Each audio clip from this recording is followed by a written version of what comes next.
AC Bonifacio, mananatiling kapamilya, lumabas na sa Kapuso series na Lolong Pangil ng Maynila.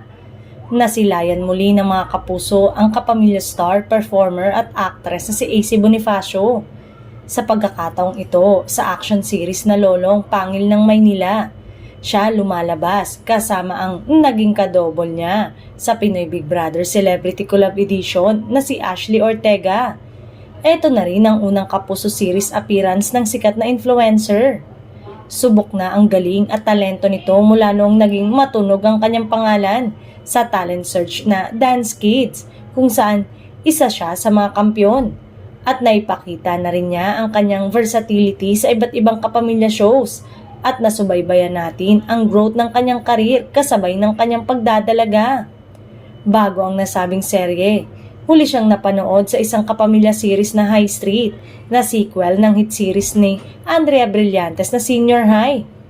Isa lamang si AC sa mga maraming kapamilya at star magic artist na napapanood ngayon sa Lolong kasama ang ilan pang bigating artista gaya nina John Arcilla at Nikki Valdez. Mapapanood man sa Kapuso ay mananatili pa rin si AC bilang kapamilya.